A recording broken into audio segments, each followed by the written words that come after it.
Okay, so now we're moving to the other parts of the page.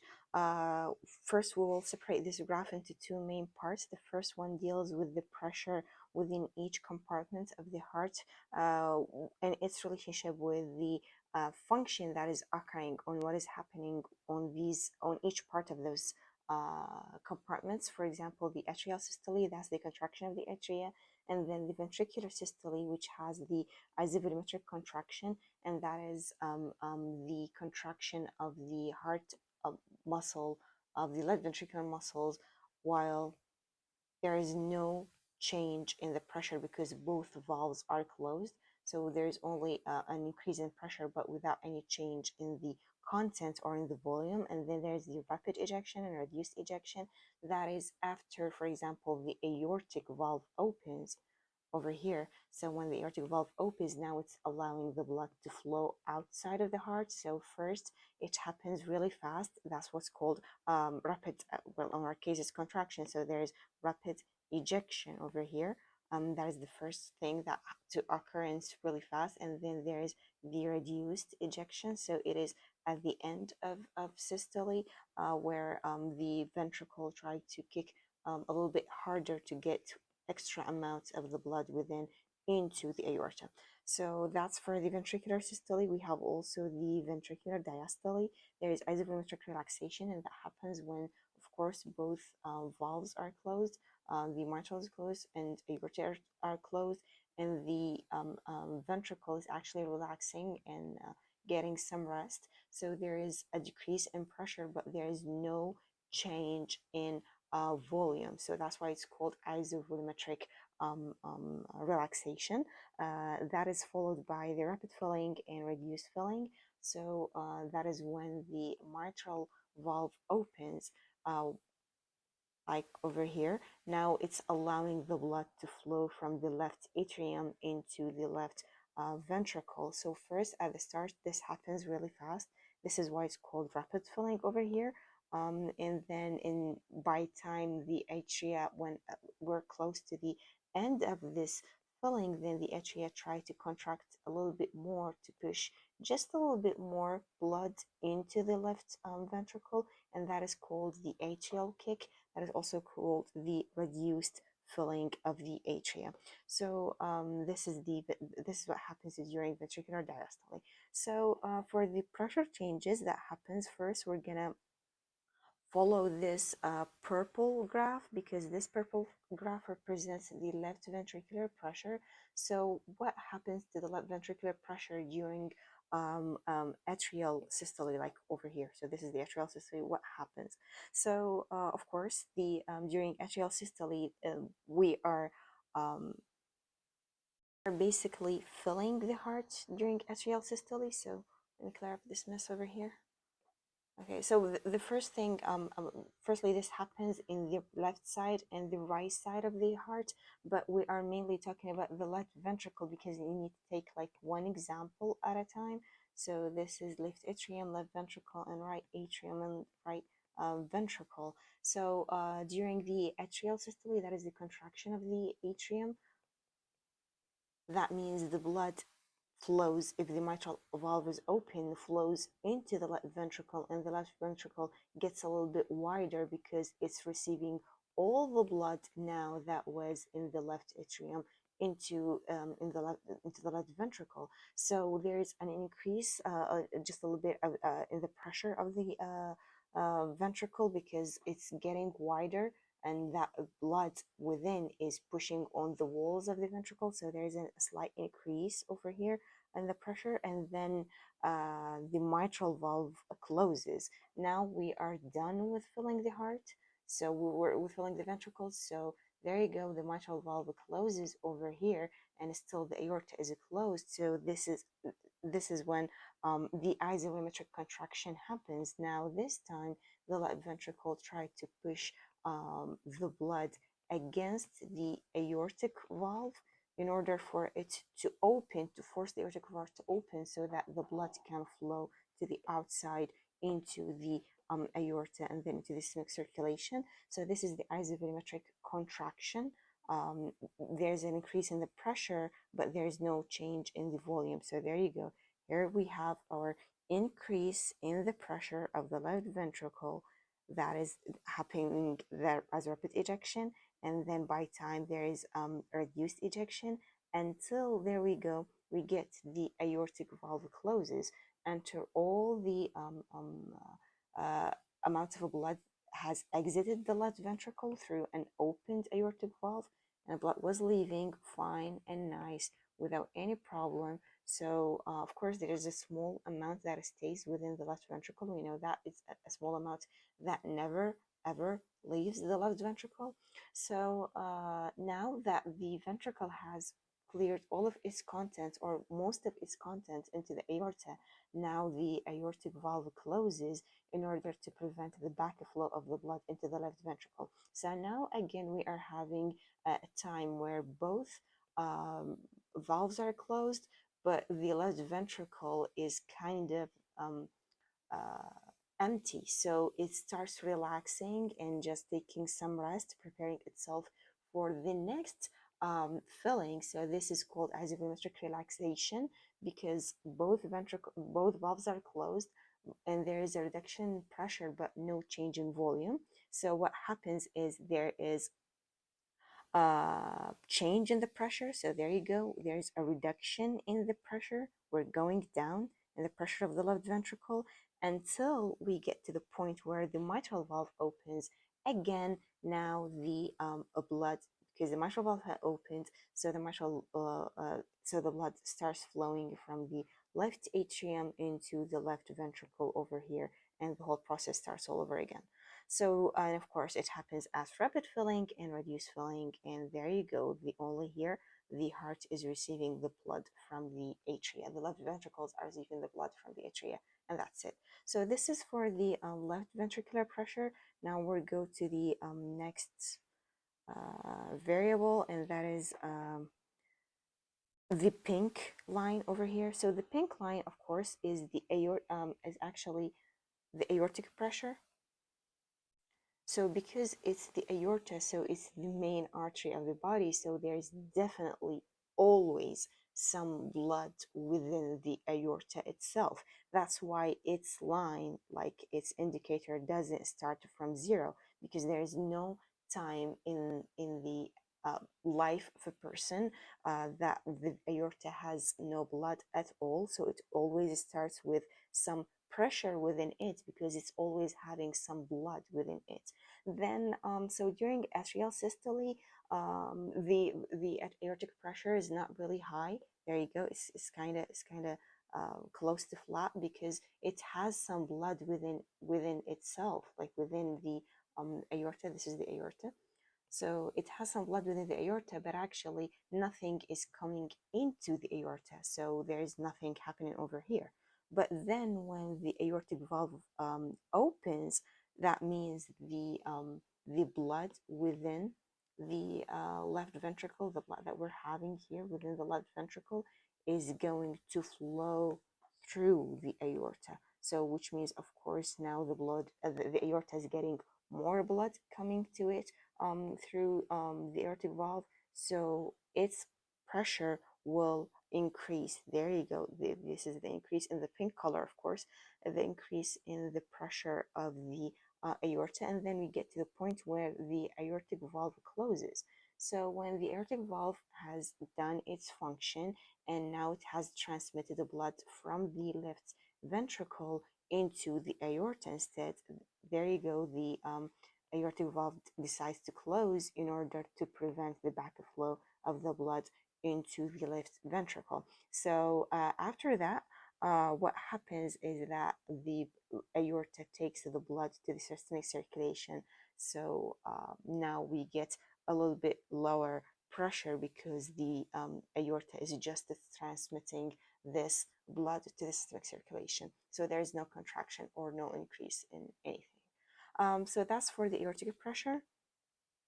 We clear up this mess and then we move forward with the, okay, so we're gonna postpone talking about the left atrial pressure. We'll keep talking about the ventricular volume over here. So the ventricular volume, what happens during atrial systole is, let's imagine an atrial systole. So over here.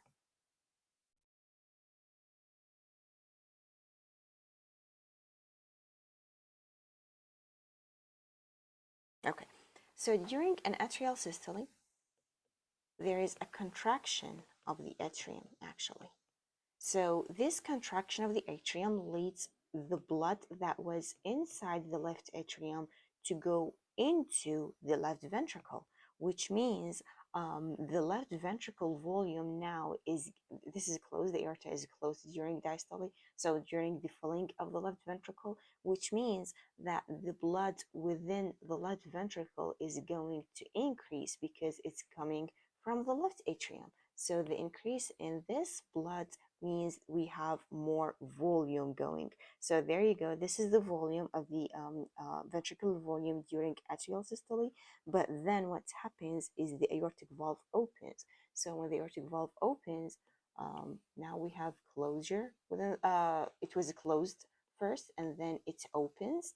So whenever it opens, it is allowing the blood from the left ventricle to move into the aorta, which means the left ventricular volume now gets um, um, uh,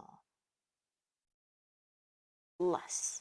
Okay, there you go. So this was closed, of course, during the ejection of the blood from the left ventricle. So now there is less blood in the left ventricle, so there is less ventricular volume. There you go.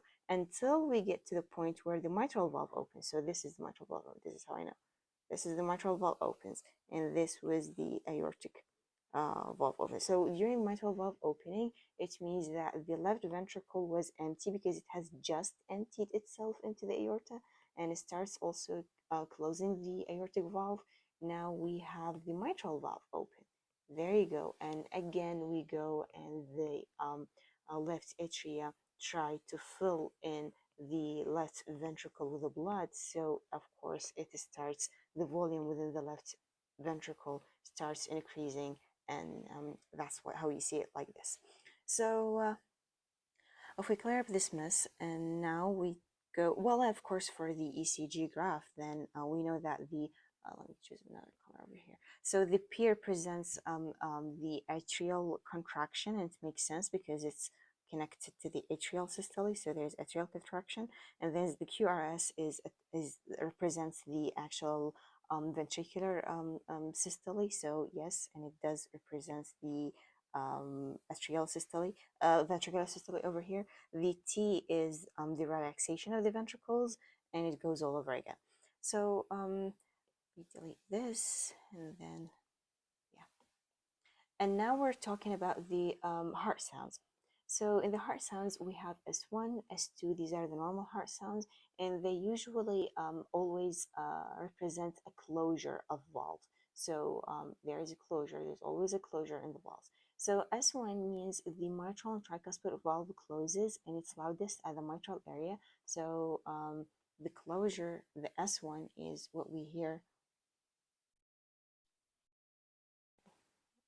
Well, is what we hear over here when the mitral closes and the tricuspid closes as well. So this is S1, this is S1, and it's best heard at the mitral area. Then, and there you go on the graph. This is S1, and it actually starts with the isovolumetric contraction of the ventricles, okay? Whether it's right ventricle or left ventricle, but on this graph it shows the left ventricle mostly. So S1 is the same thing as the contraction of the ventricles because it's the time where the mitral valve closes. So there you go.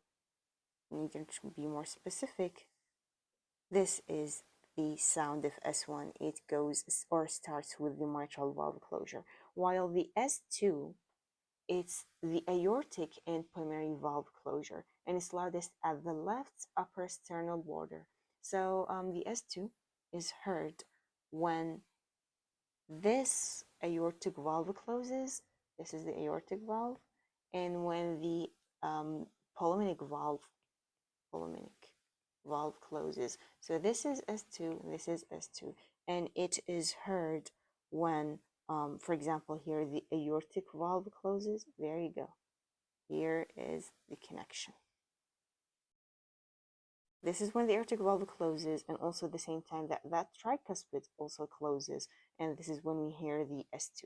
So if we take a look at the S3, it's heard in early diastole, and there you go, it's on the graph, early in the diastole, okay? Because this is, you know, ventricular diastole, so it is at the first portion of the ventricular diastole. So it's heard early in diastole during rapid ventricular filling phase, so it's at the start of the filling of the heart, not like late in the filling of the heart.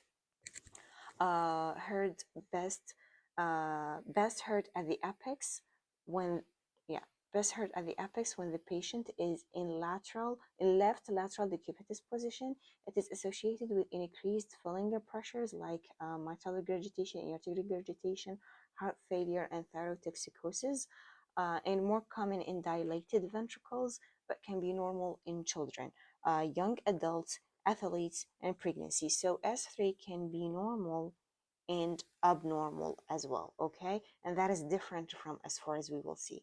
So what happens in these conditions with S3 is that because, for example, mitral regurgitation, aortic regurgitation, the mitral is not fully closed over here.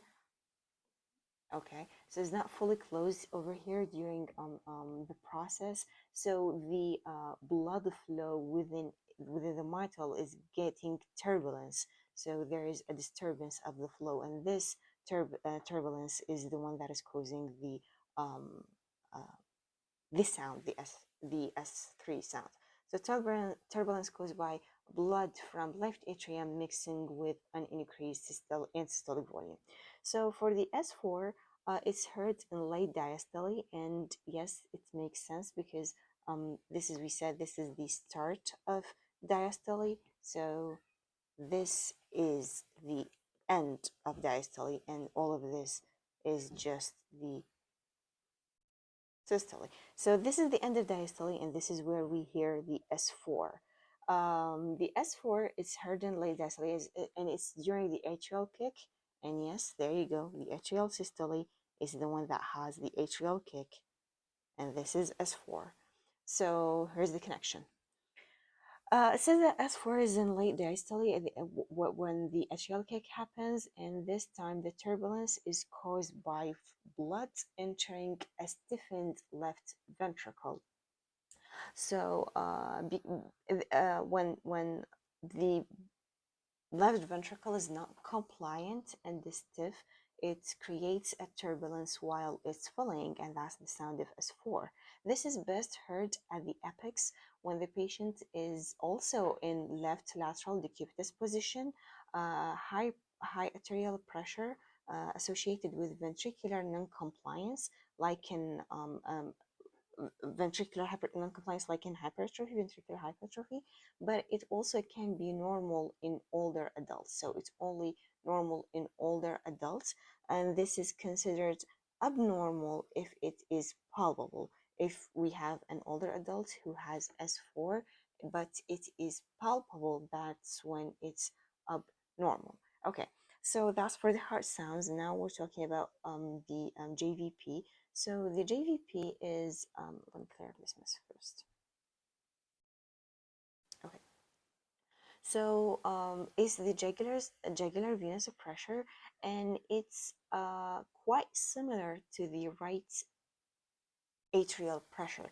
And the reason for that is because this is right atrium, and of course it gets its blood from the superior vena cava and then from the inferior vena cava. So we know that the superior vena cava is the one that is attached in the neck to the jugular vein. So jugular vein over here. So the pressure is in the jugular vein is kind of the same pressure in the right atrium because they're attached to each other. So whenever we're talking about the jugular venous pressure, that gives us an indication about the pressure in the right atrium over here. That's why they look like the same. So let's delete all of this over here. So this was the left atrium, this is the left ventricle. This is the right ventricle. Okay.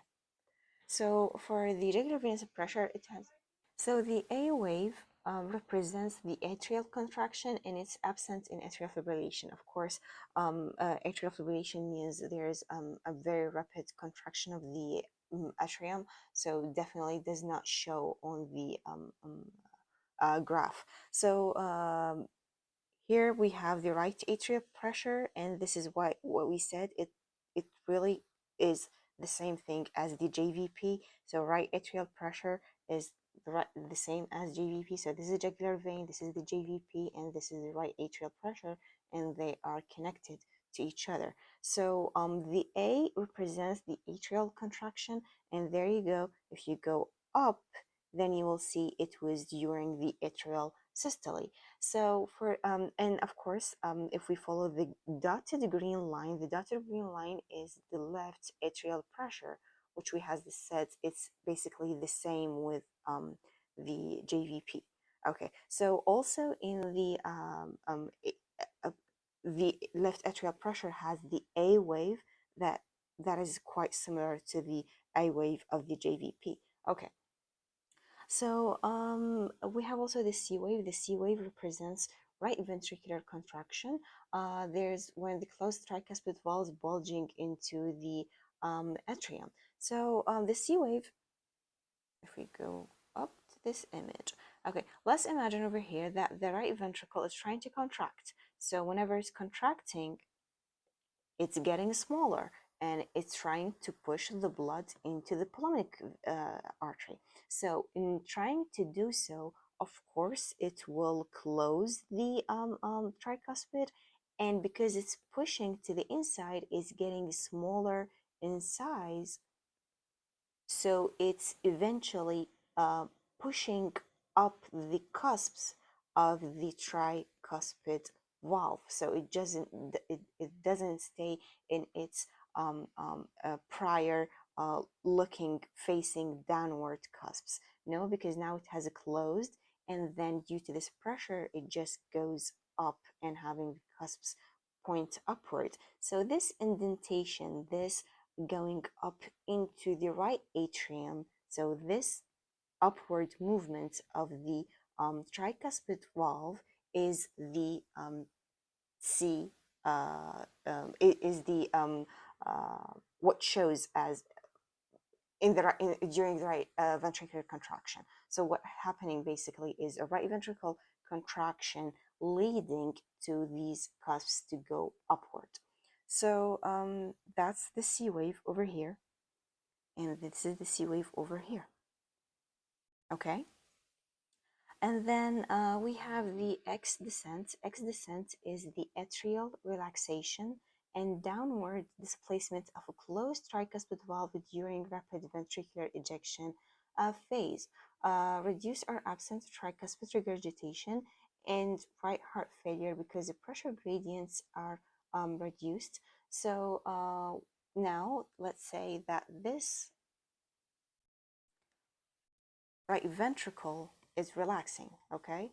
Now it has all that it needs to do, and it just emptied itself into the pulmonic artery, and now we have the pulmonic valve closed, and now we still also have the tricuspid valve closed, so both valves are closed, but the left ventricle decides to relax after ejecting all of its blood into the pulmonic artery. So it just starts relaxing and having some rest. So of course, the tricuspid valve that was pointing upward is going to, this is first, it will go down to be flat, and then because there is the left atrium is also still filling due to the superior and inferior vena cava. So now the cusps of the tricuspid valve are going to go downward.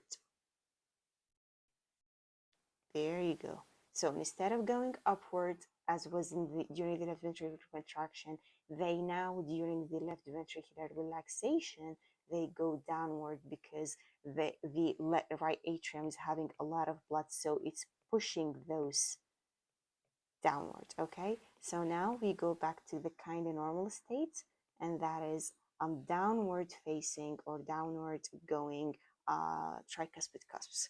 So this is what's called the X descent, and X, this is the X descent. Descent means going downward, and then this is X in atrial graph. So there you go. Then we have the V wave. The V wave is, okay, so the V wave is increased right atrial pressure due to increased volume against the closed tricuspid valve. So V wave is basically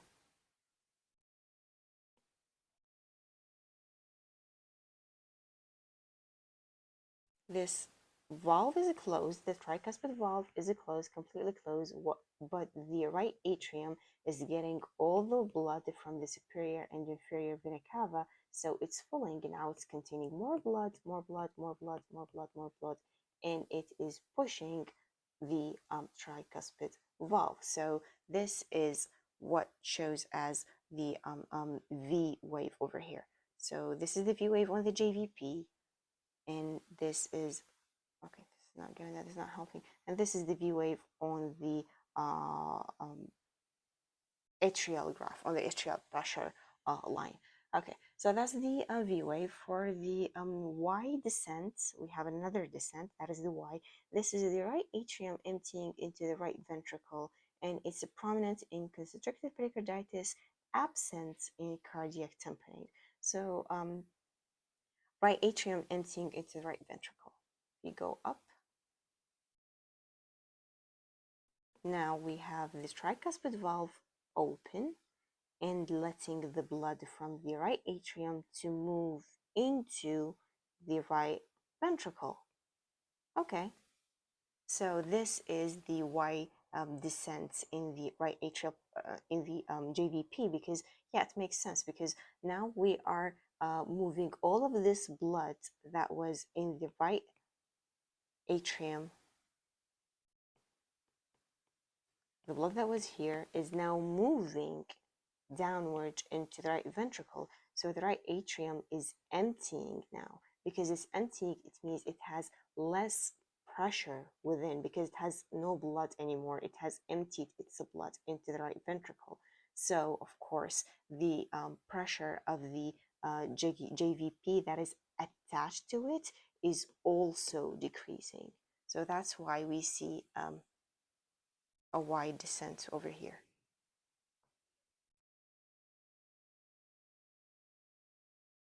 Y descent with Y descent in both in the JVP and in the left atrial pressure. And that should be it for this page.